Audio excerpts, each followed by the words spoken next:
Olá, boa tarde, bem-vindos ao Café da Filosofia. Esse é o Caio e esse é o Gustavo.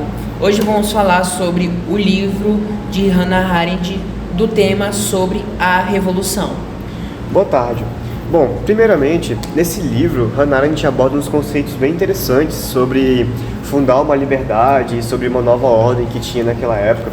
Eu queria saber, o que você acha sobre esses conceitos e o que você pode falar a respeito das consequências dele no tempo? Bom, primeiramente, boa tarde, Caio, boa tarde, José. Eu sou o Gustavo, do primeiro período do Direito, da Escola de Direito da UEA.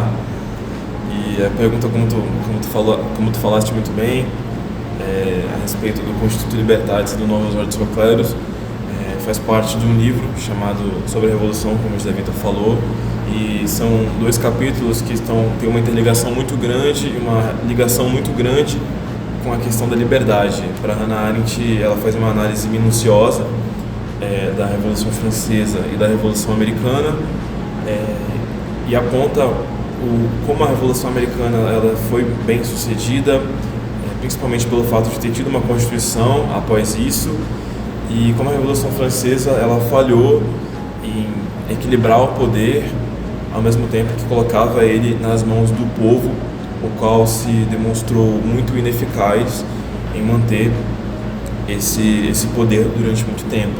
Tanto é, Caio, que em 80 anos após a Revolução Francesa, nós notamos que a França ela teve 15 constituições diferentes depois, o que demonstra que a Constituição formulada no período da Revolução Francesa ela foi bem ineficaz e não compactou de fato com os anseios da liberdade.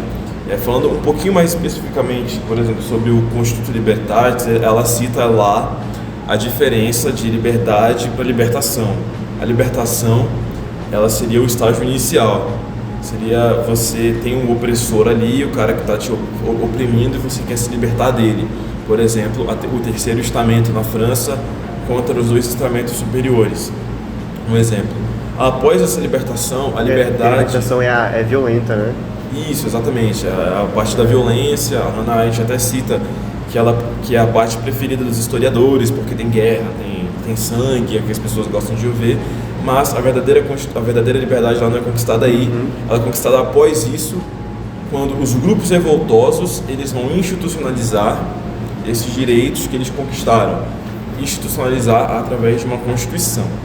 Esse é o cenário ideal para a autora e que foi muito bem feito nos Estados Unidos porque teve um bom estudo por parte dos constituintes, os formadores da Constituição ali, por exemplo, John Adams, para fazer com que o poder, que era um poder muito grande nas mãos dos americanos, fosse bem dividido e o povo conseguisse participar bastante das decisões. Aqui eu coloco uma aspas nessa parte do povo, porque mulheres, negros e indígenas eles não podiam participar das decisões, mas tirando isso, que é um detalhe muito importante para nós atualmente, na época não era, a Constituição lá de fato foi muito bem sucedida, tanto é que até hoje os Estados Unidos ele mantém essa mesma Constituição. Enfim. Bom, e só para finalizar, percebe-se que esses efeitos, os efeitos dessas revoluções são sentidos até hoje. Por exemplo, várias outras rebeliões, revoltas, independências que tiveram na América do Sul, tiveram na Ásia, todas elas tiveram pelo menos um respingo de alguma característica da Revolução Americana ou da Revolução Francesa. E a gente estuda isso na escola, que a Revolução Francesa foi a inspiração para diversos movimentos sociais que tiveram no nosso país. Tu citaste, por exemplo, desculpa te interromper, tu citaste, por exemplo, na Ásia, constituições asiáticas. A Hannah Arendt ela cita no livro dela tipos de constituições diferentes ao redor do mundo. Ela cita constituições asiáticas e africanas como constituições como constituições incompletas, por assim dizer. Por exemplo, você tem ali um movimento inicial de independência desses países africanos e asiáticos que foram colonizados pelos europeus. Então você tem um movimento inicial de libertação, como eu já disse, para você se libertar da opressão, e após cria-se a Constituição. No entanto, essas Constituições seriam incompletas. Por quê? Porque na visão da autora, quem fez essa Constituição não foi o povo, foram indivíduos, mentes brilhantes, europeias, ou que não têm relação de fato com o povo, com os africanos ou com os asiáticos, e que de uma maneira em que o povo ele não participasse do poder, mas sim essa elite ali, essa nova elite controladora desses países. Bom, e agora, quer falar uma coisa, José? Sim. Caio, bom, de tudo que o Gustavo falou, eu queria saber sobre as relações entre os dois conceitos de constitutos libertários e novos ordens seculares com a ligação do nosso mundo moderno.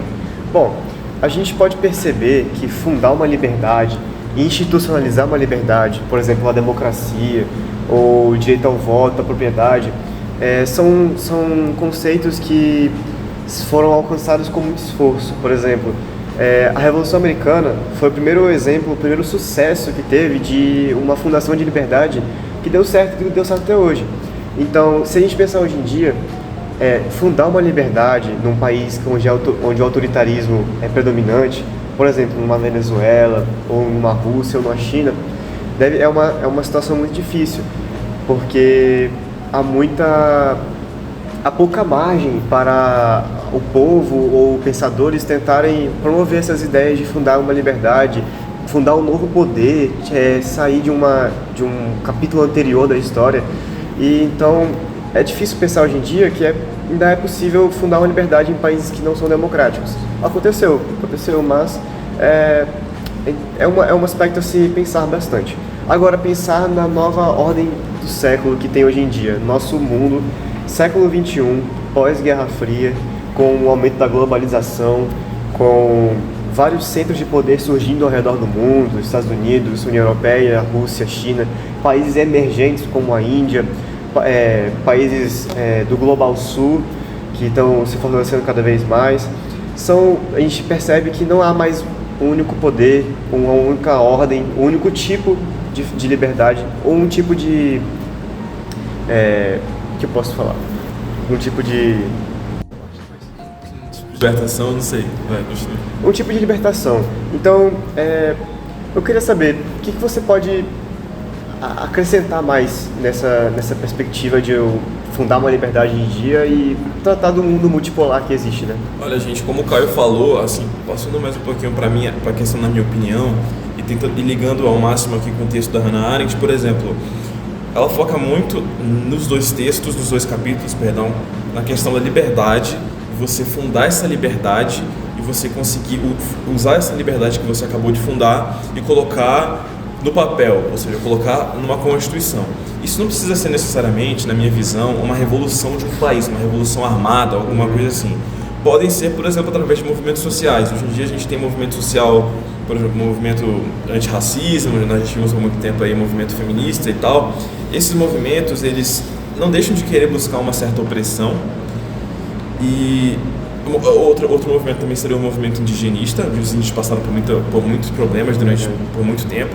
E esses movimentos eles não buscam somente a libertação, mas eles buscam com que esses direitos almejados eles sejam colocados na Constituição. Foi exatamente o que a gente viu aqui no Brasil. Os índios eles sofreram muito. As constituições anteriores à de 88 era muito precário o tratamento da questão indígena. E quando a antropologia começou a se desenvolver aqui, começou a ser analisado, além disso, claro, com muitas lutas dos próprios indígenas e tal, movimentos indigenistas, começou a se colocar essas pautas indígenas na Constituição. E isso não deixa de ser um constituto libertatis também, isso não deixa de ser você querer uma liberdade. Se está sendo eficaz ou não é outra história, mas a liberdade está sendo, em tese, garantida na Constituição. Tu citaste a questão do mundo multipolar, por exemplo, no capítulo 2, Novos Ordens Só Clero, ela fala muito dessa questão, né? Tô aqui, o capítulo se chama A Nova Ordem do Século, né? E se a gente for pegar no período anterior, antigamente, o que seria essa nova ordem do século? Concernente ao que a Hannah Arendt está falando aqui, seria a instauração dos direitos civis, tanto pela Revolução Americana quanto pela Francesa. Isso seria a nova ordem do século. Essa nova ordem do século vale para hoje em dia? Obviamente não, porque direitos civis são direitos de primeira geração, liberdade de vida e propriedade. Hoje em dia a gente já está falando de quinta, até uma sexta geração, quem sabe. E o que a gente pode dizer hoje é que, na minha visão, na nossa visão aqui, o novus ordem seclorum seria um mundo multipolar, como tu falaste, um mundo com várias influências, porém, no entanto, ainda vemos um ar de, como se fosse uma espécie de aristocracia, alguns países que comandam mais do que outros. Por exemplo, se a gente for pegar o caso, sei lá, do Paraguai, ele tem muito pouca liberdade no cenário geopolítico mundial, muito menos influência do que os Estados Unidos e uma Alemanha da vida. Essa é a nossa nova ordem do século atualmente, e não é uma coisa boa. A liberdade que a Hannah Arendt tanto fala, ela precisa ser conquistada novamente, porque embora esteja todo mundo a par de igualdade nas constituições mundiais, ainda vemos esse caso, por exemplo, do Paraguai ou de inúmeros outros países que não têm poder de fala, poder para ir lá bater de frente com o Conselho de Segurança da ONU, daqueles países que são cadeira permanente lá. E isso, embora seja pautado como liberdade, como direito civil instaurado nas constituições, isso não é justo, não é igualitário, e eu acredito que um verdadeiro novus ordem seclorum para nós seria um mundo onde todos possam ter igual poder de decisão e igual poder de participação. Para isso que a gente conseguir, de fato, um novus ordem seclorum baseado no Libertatis, tanto aclamado pela Hannah Arendt. Bom, acho que a gente conseguiu explanar bastante sobre vários assuntos aqui interessantes. Agradeço a participação do meu amigo José. Sim. E do meu amigo Gustavo, e a minha participação também, né? E agradeço por todos estarem presentes e observando nosso podcast. Obrigado. Obrigado a todos. Muito Tchau, obrigado. tchau.